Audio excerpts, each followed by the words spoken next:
Hey, I'm Dr. Priyanka Venugopal, and you're listening to Weight Loss for Unstoppable Moms, Episode 10, Setting Delicious Goals.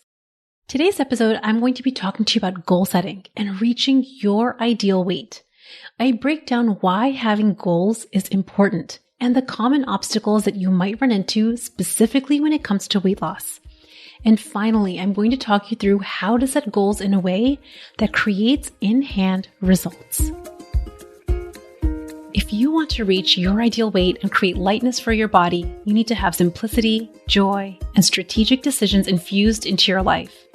I'm a physician turned life and weight loss coach for ambitious working moms. I've lost over 60 pounds without counting points, calories, or crazy exercise plans.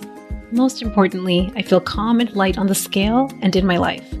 There's some delicious magic when you learn this work and the skills I'm going to be teaching you. Ready? Let's get to it. Hey Ninja Warriors, welcome back. I love today's topic. We are talking about goals and most importantly, creating in-hand results. Here's the best way to think about the difference. Goals are what you dream about having for your future, and results are your dreams in hand. I think that working moms especially spend a lot of time on goal setting. We think about where we want to go. We think about the future. We plan it out with our ninja schedules, calendars, and highlighters. And we spend a lot of time and bandwidth on the planning stage, the thinking about the goals and the thinking about the future wants and the planning. But when it comes to creating results, something falls short. Today's episode is going to help you bridge this gap. This is something that really leads the coaching that happens inside the Unstoppable group, my intimate small group coaching program for working moms who want to reach their ideal weight. We create a loving partnership with your goal, where your goal becomes an ally, and this is how you start turning your goals into in-hand results. If you want to take the work we are talking about in this podcast and this episode to real life implementation and level up your skills to create faster results on the scale, check this group out. You can find out more information at theunstoppablemombrain.com/group. Okay, loving partnership with your goal is not where we often start, so let's get into it. For most of us, especially ninja working moms, we are very patterned and practiced wanting to achieve goals. Think of all of those times from your earliest years. You wanted the A+, the gold star, the parent or the teacher's nod of approval, because getting those goals in hand felt good, like a win. Listen, I love winning. I love the A's and I love the gold stars. And trust me, I have loved my share of pleasing other people and getting nods of approval. Feeling good at having in-hand results is not just an umbrella of feeling good. There are important nuances, and I'm about to pull apart 3 of the most common threads that are weaving this tapestry. The first thread is pure joy. I think of this as sparkly and delightful. It's a natural rush of feeling ooey gooey pleasure at getting what you want. It feels delicious to get something you've worked hard for. You feel pride and success coursing through you. You get that A on the test or a gold star on a project. Maybe a boss, colleague, or patient gives you an amazing review. You see that second digit change on the scale for the first time in years. The thought we have when we experience this is, yes, so fun, I'm getting what I wanted. And this thought is what creates a feeling of pride and delighted, right? Can you feel the energy behind this? I call this type of feeling good as joyous and delicious at experiencing turning your goals into results. And your experience of setting goals is light too. You imagine that pure goodness of getting something you want and you start setting goals from a place of service to your future self. For example, when you think about yourself 1 year from today and you imagine what would be greatest service to myself and my body 1 year from right now, you might think, I want to be at my ideal weight because I want to feel more physically comfortable in my body. I want to have more energy. I want to free myself of chatter from food forever. The idea of this feels delightful and light. And if imagination or visualization is available to you, and you can imagine goal setting from this place, it feels light, beautiful, and sparkly. Let's pull out the next thread. The next thread comes from what we make that success mean about us as humans. So the A+ means I'm smart or doing a good job. This gold star or weight loss means I'm more capable. This amazing review means I'm more valuable. This is what I call conditional joy. And this thread feels heavy, weighted, contingent, and pressured because it attaches your beliefs about you, that you're smart, capable, or valuable, on getting the goal. And when we weave this thread into our goal setting, which we do often without even realizing it, we create an extremely heavy, weighted, and contingent experience of trying to create results. The reason that we do this is because there are times in your past that it's worked well. I call these times in the past, these short bursts, as grit and grind. You're willing to power through because you want to feel that smart, capable, and valuable feeling, and you've attached it with achieving the goal. And you can do anything for short bursts of time. You can study for that exam, pull an all-nighter, and put your life on hold. You can get through a course or submit the research paper or project. You can muscle through that latest fad diet. You can put a smile on your face and say yes for a short while to all the people in your life. Grit and grind absolutely works. You keep pushing yourself because your feelings of capability and value are riding on this, right? This way of goal setting is what leads us to overwork, under-rest, and say yes when we want to be saying no. And the trouble with this is that it reinforces the grit and grind patterns. Because you'll get through that short period of time with some semblance of success. Your brain will believe, see, the grit and grind works well, right? Maybe you get that A, you lose that pound, you do get a gold star or a 5-star review. It's like, see, it absolutely works. But this is happening with negative outcomes along the way, like overworking and under-resting. But because it's in the short term, your brain can justify these negative outcomes or even ignore it. We have years of this, and here's the trouble. When it comes to permanently reaching your ideal weight with ease, this cannot last. Permanent and lasting weight loss can't happen with short bursts of grit and grind. It's this mindset that has fueled the diet industry and fad diets. The Monday morning burst, the juice cleanses, the keto no-carb plans, the restricted calories, the excess exercise, where we whip out a brand new week, a new app, or fresh new calendar. Now, sure, if you were able to maintain this grit and grind forever, you would absolutely create weight loss results that also last forever.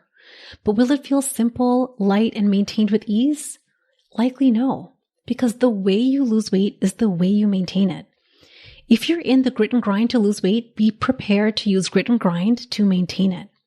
This is why I really wanted to shed light on this second thread. Because you're a human and not a robot, as I like to say, you're not going to lose weight linearly. So what happens when you're fatigued, stressed, you overate at that last weekend barbecue? Maybe you gain a pound or 2 or 3. When you've set goals from this second thread, you make it mean you're weak, you're incapable. That is just not going to happen. It's this that makes that 1 pound turn into 5, 10, and 50. And unfortunately, this further reinforces that you need more grit and grind, more deprivation, and run a tighter ship. But as you can see, this second thread, conditional and contingent joy, is mucky and heavy, and it keeps you in a cycle that is frankly exhausting. Not surprisingly, this leads to burning out at work and on the scale, and leads to micro quits, which is what is holding back sustainable weight loss results with ease. Sustainable, lasting weight loss requires simplicity and joy dripped in at a low, steady state. Don't worry, we're about to get to that in just a few minutes. Let me just turn our attention to the last common thread that I see when it comes to goal setting. The absence of goal setting. Yes, even ninja warriors will have an absence of goals when it comes to weight loss. I imagine this thread as thin and fragile. Your tapestry breaks at the slightest tug or pull. One reason that we have an absence of goals is maybe you truly don't know what you want your goal to be. This might be because you can't possibly imagine or fathom creating your dream goal. Or maybe you haven't thought about it because it seems so far away that it's just hard to visualize. Just know that this is so common. When your dream goal feels so far away that you can't even visualize it, it's so normal to just not set any goal. Another reason that we don't set goals is fear. We have a fear of setting a goal and then we worry about not hitting it. Traditionally, we have some negative reflexive self-talk, some blame and judgment that we hand out to ourselves. So it's not hitting the goal that you're avoiding. It's actually how you're going to talk to yourself when you don't hit the goal. So what's the easy solution to this? We just don't set a goal to begin with, right? Here's the trouble with this very thin and fragile thread. Not having any goals creates confusion and aimless wandering. And it reinforces a fragile belief towards your future self. It's so easy to go back to old familiar patterns, right? So let's just establish that there are 3 common threads when it comes to goal setting. Goals can be delicious and light, lit up and sparkly, where you get to soak in wins for working hard, getting something that you dreamily want and feel a natural delightment at creating and hitting those goals. You can also have goals that are steeped in thick heaviness, where you've attached your value, your identity, or your capability in attaining them. This might work to push you hard for short bursts, do a fad here and there, but it cannot really be sustained, and it creates a cycle of burnout and micro quits. And the last thread, an absence of a goal altogether. This is the thinnest, most fragile thread of the tapestry. Because you haven't truly been able to imagine your dream, it feels so far away, the pragmatic part of you holds back creating a goal to begin with. Or you have a fear of failing at hitting the goal. These 3 threads can be woven into how you set goals. If you took a pause right now and reflected on your tapestry of how you've been creating your weight loss goals, what threads have you been using and what does your tapestry look like? For the most part, I would say if you aren't creating consistent results, it's because the goals you've set were predominantly with heavy and fragile threads. Weight loss goals that are woven by these or some mix of them will inevitably create some struggle for you on the journey or aimless wandering. It creates burnout and misdirection, and it's the reason that you don't have dreams in hand. So how do you create light and delightful goals? How do you ensure in-hand results?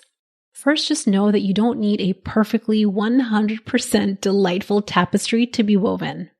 Let's just bring that to the forefront. It's okay to have all these threads woven into your tapestry, but we want to give thread 1 some more significance. Instead of thinking of your weight loss goal as a mile marker to hit on a race, let's start to think about it as a beacon of light that guides the direction that you're going to walk in. Here are the 4 steps that I like to recommend when it comes to creating delightful and delicious goals. Step 1 is to imagine what goal would feel delightful for your body. Take a pause before you answer this with conventional answers. I'm not referring to mid-range BMI or what your mom thinks or what the movies say. Check in with how you want to feel in your skin in this forever home of yours. What would allow you to be the most you, to show up the most in your life? If you had to guess, how much weight would that be? Honor the first number that comes up for you. The purpose of this step is just to give your brain some direction. We want this beacon of light to just guide you and direct your brain to allow us to plan a beautiful path forward. There are no stopwatches because remember, this is not a race. Our brains are craving direction. So instead of focusing so much on creating perfect plans, decide first what direction you want to walk in and love the direction you plan to go. Step 2 is to give yourself the gift of breaking this goal into mini goals, so you create wins along your journey. Don't withhold the natural pleasure of winning, holding out for the big goal at the end. So if you have 50 pounds to lose, break this down into 1 pound 50 times. Every pound down, recognize yourself. Allow the natural pleasure of creating that 1 pound down to course through you. This kind of reminds me of this thing that my daughter does. We have something called a weekly fam jam, which I think I've mentioned previously on this podcast. Basically, we all go around and we talk about what we appreciate about each other and what we appreciate about ourselves. And every time we get to my daughter, who's 3.5, we get to what we appreciate about her, she starts pumping her fist up in the air. It is the cutest thing that I cannot even describe on this podcast. but the smallest thing that we appreciate about her, and she's pumping her fist up in appreciation of herself. Somehow, I think that this act of appreciating ourselves, recognizing wins, and allowing that pleasure to course through you is a skill that we have just lost. This second step is allowing yourself to rediscover this skill.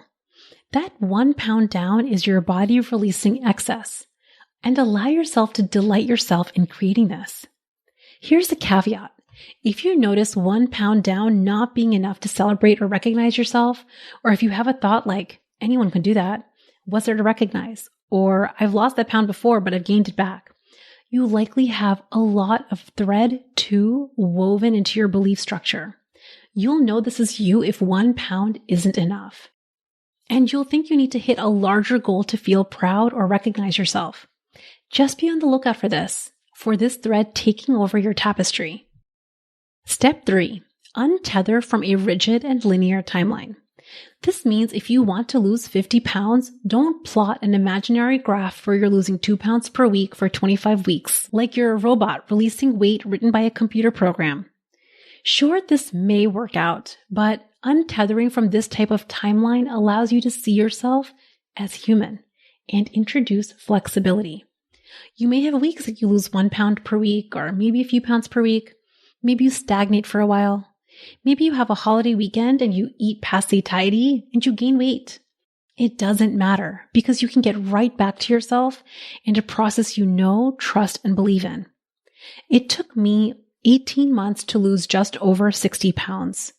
I did this without counting, measuring, or weighing food. I did this without exercise. And I loved my process and delighted in the way I was eating. But it was not linear. There was even a time in the middle that I stayed stagnant for months. Being untethered from a linear timeline allowed me to focus my attention on my process, to become curious about what was working on the path and what wasn't. I had my beacon of light, my ideal weight, and I was walking in its direction. It didn't have to be linear. I could take moments of rest, or I could slow down, and it wasn't a problem. If I had been tethered to a linear timeline, I would never have hit this dream goal. I might have even gained weight back. I would have seen those moments of stagnation and thought, see, it's not working. It's so hard. I would have ignored the beacon and focused on the plan. And this means I would have lost direction. Untethering from a linear timeline allowed me to create permanent and lasting results. It allowed me to take rest, aka stagnant, and even allow moments of slow progress. Because listen, I've spent decades tethered to linear progress, and that's what kept me stuck. Untethering is what's actually created lasting and permanent results. Step 4. This is my last step. Allow yourself to stretch, even if it's new and uncomfortable, to get those in-hand dream results.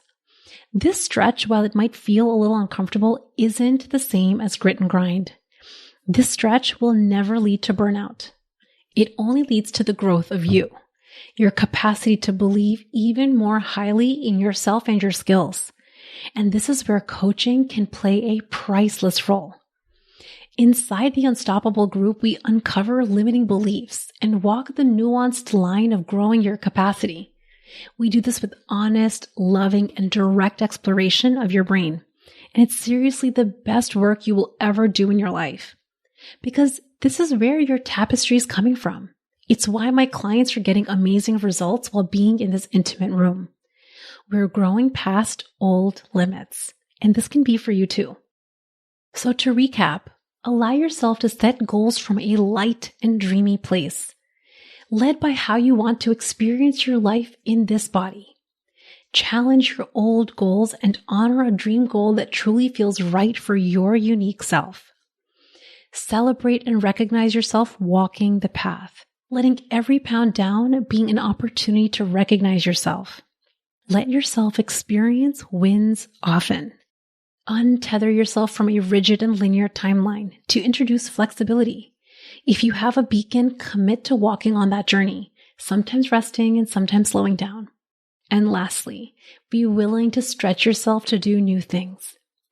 This is weaving a new tapestry, friends. You may notice old threads in there, sometimes heavy and sometimes fragile, and that's okay.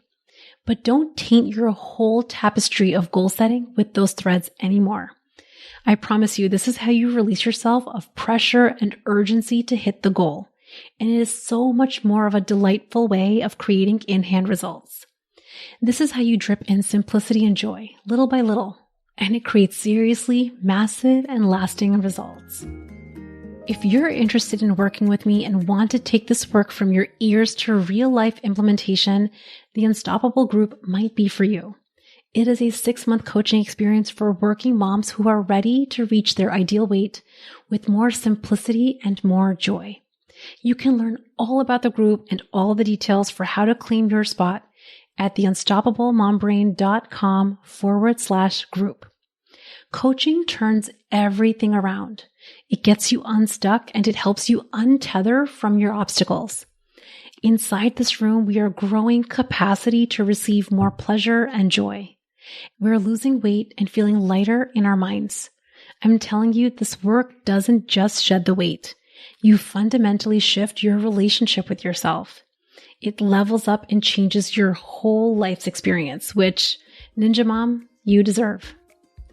Don't wait on yourself. Turning future dreams into in-hand results is what we are doing in this room.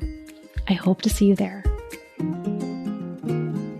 Thanks for listening to Weight Loss for Unstoppable Moms. It's been an honor spending this time with you and your brilliant brain. If you want more information or resources from the show, visit theunstoppablemombrain.com.